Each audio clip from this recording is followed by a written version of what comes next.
Welcome to my YouTube channel. Let's study knowledge. মৰমৰ ছাত্ৰ-ছাত্ৰীসকল, মই আশা কৰোঁ তোমালোকে সকলোৱে ভালে আছে। মই আজি আলোচনা কৰিম প্ৰেজেন্ট কন্টিনিউয়াছ টেন্সৰ বিষয়ে। মই প্ৰেজেন্ট কন্টিনিউয়াছ টেন্সৰ আগতে প্ৰেজেন্ট ইনডিফিনিট টেন্সৰ এটা ভিডিঅ' আপলোড কৰিছোঁ। তোমালোকে যদি এইটো চোৱা নাই, ডিসক্ৰিপশ্যনত লিংক দি আছে, এইটো আগত চাই ল'বা। প্ৰেজেন্ট কন্টিনিউয়াছ টেন্স দেখাত সহজ যেন লাগিলেও ইয়াত বহু কিবা কিবি কৰিবলগীয়া আছে। যদি প্ৰেজেন্ট কন্টিনিউয়াছ টেন্স ভালদৰে বুজিবলৈ বিচাৰা, তেন্তে এইটো ভিডিঅ' তোমালোকে প্ৰথমৰ পৰা শেষলৈকে চাবা। এইটো আমাৰ তোমালোকৰ ওচৰত ৰিকুৱেষ্ট থাকিল, প্ৰথমৰ পৰা শেষলৈকে চাবা। প্ৰেজেন্ট কন্টিনিউয়াছ টেন্স বৰ্তমান সময়ত কোনো এটা কাম চলি থকা নাইবা কৰি থকা কোনো এটা কাৰ্য প্ৰকাশ কৰিবলৈ প্ৰেজেন্ট কন্টিনিউয়াছ টেন্স প্ৰকাশ কৰা হয় বা ব্যৱহাৰ কৰা হয়। স্ট্ৰাকচাৰ প্ৰেজেন্ট কন্টিনিউয়াছ টেন্সৰ স্ট্ৰাকচাৰ হ'ল subject plus be verb am is are plus main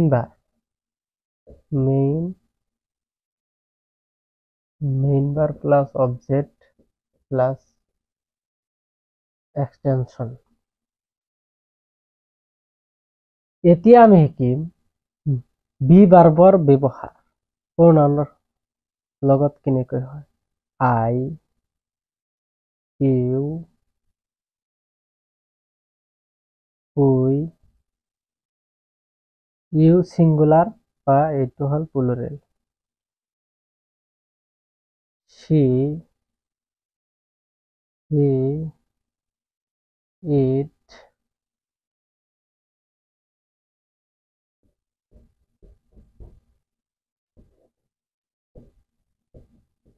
they, any name। আয়ৰ লগত am হয়, you are, উইৰ লগতো বি ভাৰ্ব are হয়, ইউ যদি প্লুৰেল বা সিঙ্গুলার একেই are হয়। she is, he is, it is, দের লগত are হয়। যিকোনো নাম এনি নেম, যিকোনো নামৰ লগত is ব্যৱহাৰ হয়। she is cutting a fish, she is cutting fish।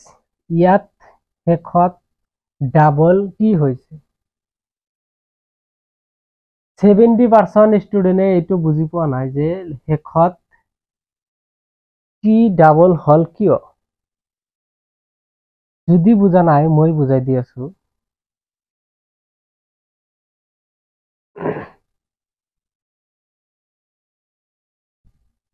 কাট আছিল যদি কোনো শব্দ এটা শব্দত এটা সিলেবল থাকে, এটা সিলেবল থাকে, এইবোৰ লিখি লোৱা, এইটো আৰু কত নাপাবা। এটা সিলেবল থাকে, শেষত এটা কনসনেন্ট থাকে, এটা কনসনেন্ট থাকে। 3 নম্বৰ হল যদি তার আগত ভায়েল থাকে, আগত এটা ভায়েল থাকে, এটা ভায়েল থাকে। কাট এটা সিলেবল, শেষত এটা কনসনেন্ট আছে, ইউ তাৰ আগত এটা ভায়েল আছে, সেইবাবে ইয়াত টিটো ডাবল হৈছে। যেনে ৰান আছে, ৰানৰ পৰা আইএনজি যোগ হলে ৰানিং হ'ব। ৰানিং, ইয়াত এনটো ডাবল হৈছে, এনটো ইয়াত ডাবল হৈছে। হিট, হিটৰ পৰা হিটিং। Sit, sitting. পুট,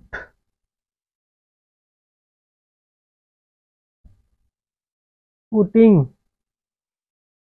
যদি এইটো ভালদৰে বুজি এতিয়াও পোৱা নাই তেন্তে কমেন্টত জনোৱা, মই আকৌ ভালদৰে বুজাই দিম। প্ৰেজেন্ট কন্টিনিউয়াস টেন্স আমি কেনেকৈ চিনিম যে এইটো সেন্টেন্সটো প্ৰেজেন্ট কন্টিনিউয়াস টেন্সত আছে? যদি বাক্যটোত নাও আৰু হাৰি আপ থাকে তেন্তে সেন্টেন্সটো প্ৰেজেন্ট কন্টিনিউয়াস টেন্সত হ'ব। যেনে I am eating rice now.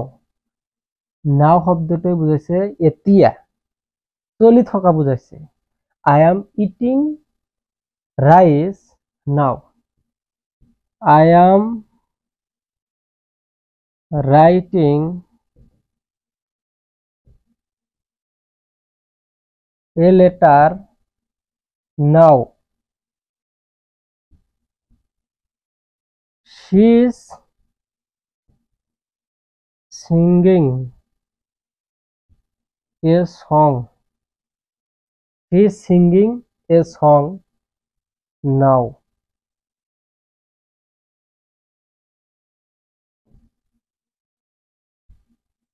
Hurry up.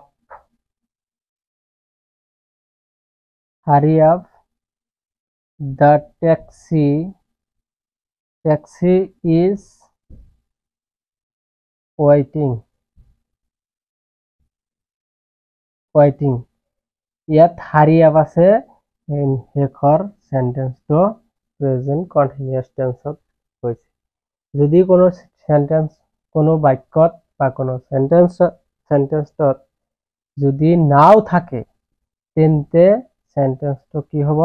Present continuous টেন্সত হ'ব। হাৰি আপ যদি থাকে তেনে প্ৰেজেন্ট কন্টিনিউয়াস টেন্সত হ'ব। এতিয়া আমি প্ৰেজেন্ট কন্টিনিউয়াস টেন্সৰ তিনিটা ৰুলৰ বিষয়ে আলোচনা কৰিম, যিটো প্ৰেজেন্ট কন্টিনিউয়াস টেন্সৰ বাবে আটাইতকৈ ইম্পৰ্টেন্ট। এই নিয়ম তিনিটা তোমালোকে ভালদৰে বুজি ল'বা আৰু ভালদৰে জানি ল'বা। প্ৰথম ৰুল হ'ল do not close. Do not close plus present continuous tense. সেন্টেন্সত, কোনো সেন্টেন্সত যদি ডু নট ক্লোজ থাকে আৰু তাৰ আৰু এটা পার্ট যদি কারেকশন দিবলৈ দিয়া আছে তেন্তে এইটো প্রেজেন্ট কন্টিনিউয়াস টেন্সত হ'ব। যেনে ইয়াত আছে ডু নট ডিস্টার্ব মি, মোক ডিস্টার্ব নকৰিবা। I listen to radio, এইটো প্রেজেন্ট কন্টিনিউয়াস টেন্স হ'ব।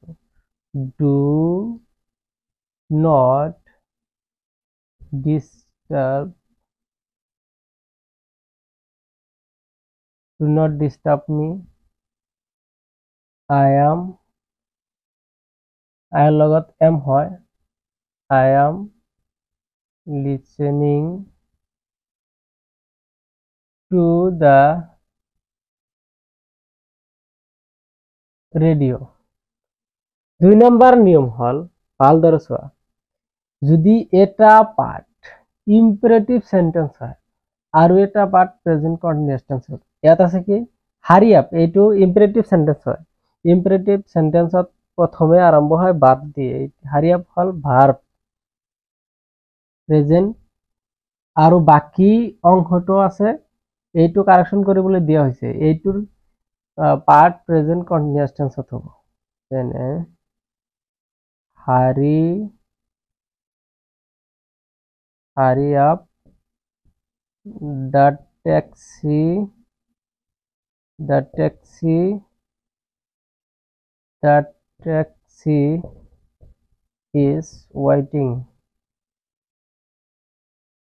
The taxi is waiting. 3 number rule হল প্রেজেন্ট কন্টিনিউয়াস টেন্স। এটা part of present continuous tense হয় আৰু এটা পার্ট আছে কি প্রেজেন্ট ইনডিফিনিট টেন্স। বাক্যটো চাব লাগিব যে এটা পার্ট যদি প্রেজেন্ট ইনডিফিনিট টেন্সত আছে আন এটা পার্ট কৰিবলৈ দি আছে এইটো প্রেজেন্ট কন্টিনিউয়াস টেন্সত হ'ব। ইয়াত দি আছে এইটো পার্ট প্রেজেন্ট ইনডিফিনিট টেন্সত আছে এইটো প্রেজেন্ট কন্টিনিউয়াস টেন্সত কৰিব লাগিব।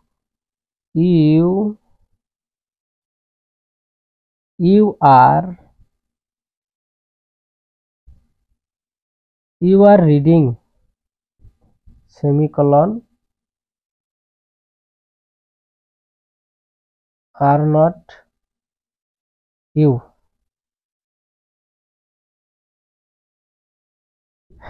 D number দিয়ে আছে the baby cry because it is hungry. এইটো পার্ট প্রেজেন্ট ইনডিফিনিট টেন্স দিয়া আছে তেন্তে এইটো পার্ট কি হ'ব প্রেজেন্ট কন্টিনিউয়াস টেন্সত হ'ব। the baby is crying. The baby is crying because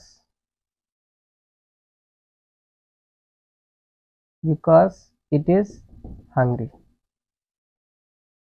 এই তিনিটা নিয়মৰ পৰা যিকোনো বোৰ্ড এক্সাম বা কম্পিটিটিভ এক্সামত কোশ্চিন আহি থকা দেখিবলৈ পোৱা যায়।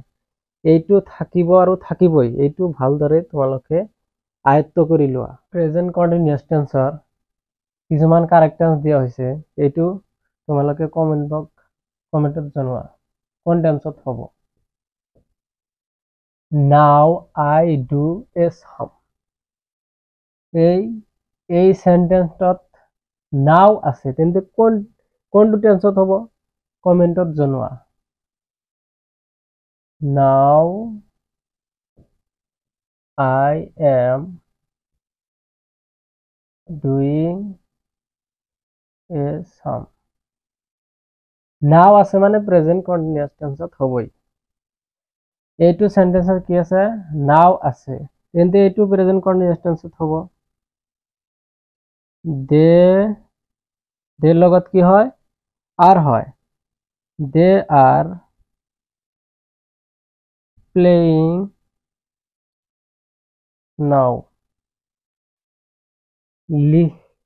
লীলা প্লে নাও। এইটো কোন টেন্সত হ'ব কমেন্টত জনোৱা। লীলা is playing now. D নাম্বারে দিয়া আছে she play tennis. ইয়াত নাও হ'ব কি হ'ব she is playing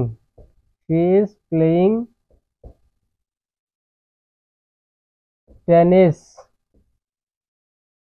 now. She is playing tennis now. The dogs bark now. Now আছে মানে প্রেজেন্ট কন্টিনিউয়াস টেন্সত হ'ব। The